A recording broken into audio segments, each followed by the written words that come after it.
Welcome back. ये part 2 होने वाला है मेरी स्टोरी का। अगर आपने पार्ट 1 नहीं देखा तो आप वो जाके देख सकते हैं, वो ऑलरेडी मैंने डाल दिया है। एंड किसी ने मुझे कमेंट किया था कि ये मतलब मैंने झूठी स्टोरी बनाई है, ये कुछ मतलब फेक टाइप का है, बट ऐसा बिल्कुल भी नहीं है।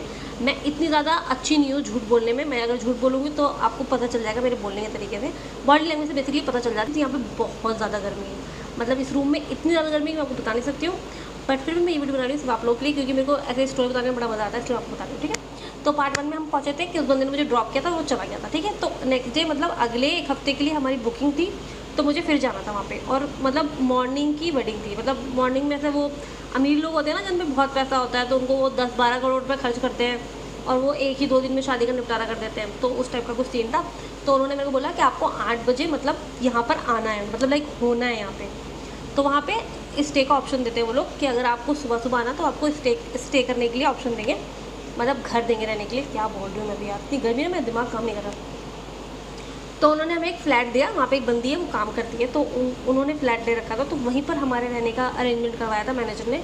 तो वहाँ पे हम सब रुक गए थे। तो वो जो बंदा था ना, जो ड्राइवर था, उसको मतलब वो जो लेडी है थोड़ा सा मतलब जैसे वो डिवोर्सिंग है। ठीक है, अब तो क्या होता है ना, जब लड़कियाँ थोड़ी अकेली रहती हैं तो थोड़ा सा अपनी तरफ से ज़िंदगी जीती है, तो वो थोड़ी उस तरह से मतलब ना सर छुट्टा उट्टा दारू वारू ये सब कहते हैं यार, उनकी अपनी लाइफ है, हम कुछ नहीं कह सकते इसका मतलब, मैं तो कुछ भी नहीं कह सकती हूँ। तो वो ड्राइवर कहने लगा, मैडम आप इनके साथ कैसे रुकोगे, और आपको रुकना नहीं चाहिए, ये मतलब इतना अच्छा नहीं है, सेफ़ नहीं है यहाँ पे तो बिल्कुल भी रात में रुकना, और ऐसा वैसा उसने बोला कुछ।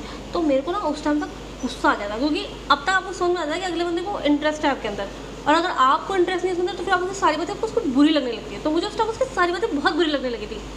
बट मैंने कहा चल कोई नहीं यार, बकले बकले से तुझे पकड़ना। मैंने कहा भैया आप मेरी टेंशन मत लो, अपना काम। ओके गाइस, तो उसने हमें छोड़ दिया वहाँ पर, और हम वहाँ पे रुके रात को। और नेक्स्ट डे मैं सुबह वहाँ पर गई और हमने वहाँ पे पूरा काम वाम अपना फिनिश किया। उसके बाद हम वापस आए। तो नेक्स्ट डे मुझे घर वापस आना था, क्योंकि मैं 1-2 दिन से ज़्यादा अपनी मम्मी से दूर नहीं रह सकती हूँ। तो मैंने कहा था कि मैं ट्रैवल करके दोबारा आ जाऊँगी, पर आप मुझे घर छोड़ दो। तो वहाँ पर क्या हुआ, उस टाइम तक ना एक्चुअली 2 नंबर देने पड़ते हैं, एक अपना और एक इफ़ इन केस अगर आपको कॉल नहीं लग रहा है या बिज़ी जा रहा है या कुछ भी ऐसी प्रॉब्लम हो रही है, तो किसी और नंबर से वो कांटेक्ट कर सकते हैं। तो उस बंदे को मॉर्निंग की क्योंकि वेडिंग थी, तो हम लोग शाम में जल्दी फारिग हो गए थे, मतलब लाइक 5-6 बजे हम फारिग हो चुके थे। तो मुझे पता था मैं 2 घंटे के अंदर घर पहुँचाऊँगी।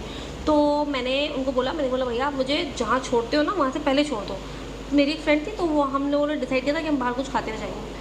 तो उस बंदे को पता नहीं क्या चुल मची, उसने मेरी मम्मी के नंबर पर कॉल किया। मतलब उसने पहले तो बोला, मैडम आप तो यहाँ पे ड्रॉप नहीं करते, फिर मैं आपको यहाँ पे कैसे ड्रॉप करूँ।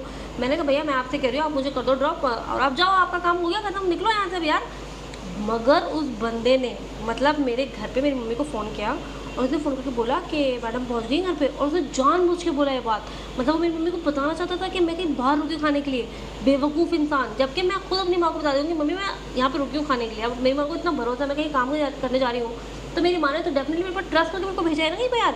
और मैं कभी अपनी मम्मी से झूठ नहीं बोलती, लाइक मेरी आदत नहीं झूठ बोलने की, क्योंकि मेरी जो फैमिली है वो बहुत ज़्यादा मतलब बहुत अच्छी है मेरी फैमिली यार इन मामलों में। मतलब ऐसा रोक टोक नहीं करती ज़्यादा, मतलब ज़्यादा जाने भी नहीं देती वैसे देखा जाए तो, बट ज़्यादा ऐसे रोक टोक भी नहीं करती वो। तो मैंने उनको पहले बता दिया था कि मैं थोड़ा लेट आऊँगी, खा पी आऊँगी कुछ बात है। तो उन्होंने कहा ठीक है। तो उस बंदे ने वहाँ पे फ़ोन किया घर पे, और फिर मेरी मम्मी का फ़ोन आया कि तू कहाँ पर है, ड्राइवर का फ़ोन आ रहा था, ऐसे बोल रहा था वो। तो मैंने कहा उसको बोले तो काम बकवास करना, वो बकवास कर रहा है, कर रहा है उसको बकवास। उसके बाद उस बंदे ने क्या किया, तब तक मैं बहुत ज़्यादा परेशान हो चुकी थी इस चीज़ से, और मेरे ग्रुप में लोगों को समझ में आ गया था कि अब ये इरीटेट हो रही है, अब ये परेशान हो रही है।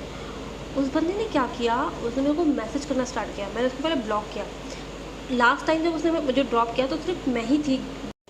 ओके, तो ये पिक एंड ड्रॉप का जो सिस्टम था वो पूरा ख़त्म हुआ, और लास्ट डे था हमारा वर्क का, और उसने मुझे ड्रॉप किया, और वो वेट कर रहा था कि सब लोग उतर जाएं और उसके बाद सिर्फ मैं बचूँगी, क्योंकि मेरा लास्ट स्टॉप होता था। तो वो वेट कर रहा था। जब सब लोग उतर गए तब मुझे वहाँ पे थोड़ा सा डर लगना स्टार्ट हो गया था, क्योंकि कोई इस तरीके से अगर चेस करता है ना, वैसे ही मेरे साथ बचपन में ऐसा बहुत कुछ हुआ है कि मुझे इन सब चीज़ों से थोड़ा डर लगता है। मतलब मैं बहुत, आप यकीन नहीं मानोगे, पर मेरे कोई दोस्त यार नहीं, मेरा कोई सर्कल नहीं, मैं किसी से मिलती नहीं हूँ, कुछ नहीं, कुछ भी नहीं है। और मैं कहीं आना जाना करती नहीं हूँ ज़्यादा, बस अपने काम से जाती हूँ वापस आ जाती हूँ। तो मेरा ऐसा सर्कल नहीं है। तो मुझे वैसे भी बाहर मतलब इतना पसंद नहीं बाहर आना जाना। तो उस बंदे जब मैं लास्ट बची थी तो मुझे डर लग रहा था उस आदमी से, और वो आदमी बार बार देख रहा था मेरे को, और वो पता चल रहा था वो कोई देखता है यार। तो उसने मेरे को बोला, मैडम आपको बुरा लगा क्या, मैंने आपको मैसेज करा, मैडम आपको कोई ऐसी प्रॉब्लम है क्या, मैडम आपको मैं नोटिस कर रहा हूँ आप अब मुझसे हंस के बात नहीं करते। मैंने मन में सोच रही थी हंस के, जैसे तो बात ही नहीं करना चाहती हूँ, बस एक बार तो मुझे छोड़ के बुरा शक्ल नहीं देखूँगी। उस टाइम तक मैंने सोचा नहीं था मैं उसकी कंप्लेन करूँगी। लेकिन तब मुझे इतना इरिटेट हो गई तो मैं सोचा मैं इसकी कंप्लेन पक्का करूँगी, और मैंने नेक्स्ट डे मैनेजर से कंप्लेन कर दी। उसके बावजूद उसके मैसेज आने लगे मेरे को, ठीक है, कि मैडम आप मुझसे बात करो, मैं आपको अपना फ्रेंड बनाना चाहता हूँ। तो मैंने उसको बोला भैया मेरे पास दोबारा कॉल या मैसेज मत करो, मैंने उसको करके ब्लॉक कर दिया। उसने नए नंबर से मेरे को मैसेज किया कि मैडम मैं आपसे प्यार करने लगा हूँ और क्या आप मुझसे शादी करोगे, मैं आपके लिए अपना धर्म चेंज कर लूँगा एंड वॉट नॉट, जो भी बकवास वो कर सकता था वो सब कुछ उसने करा। और मैं डर गई थी इन सब चीज़ों से। और अभी जैसे मैं इंसान हूँ, अगर मैं उस टाइम वैसे इंसान होती तो मैं शायद उसको बहुत अच्छा रिप्लाई करती, मगर उस टाइम मैं बड़ी डरी सहमी सी रहती थी। तो मैंने बस उसको कुछ नहीं बोला, मैंने डर के बारे ये भी नहीं बोला कि हाँ भाई तुम ये क्या बकवास कर रहे हो, मैंने बस उसका फ़ोन काट के उसको ब्लॉक कर दिया। तो ये रियल कहानी है, ऐसा हुआ है मेरे साथ। और उसके बाद से मैं कभी भी किसी भी ड्राइवर के साथ फ्रंट सीट पर नहीं बैठती हूँ, क्योंकि मैं अगर किसी से अच्छे से बात कर रही हूँ, मुझे नहीं पता अगले बंदे के माइंड में क्या चलेगा, क्या पता कुछ भी ऐसा सोच सकता है। तो ये एक रियल कहानी थी, उसको मेरे से प्यार हो चुका है।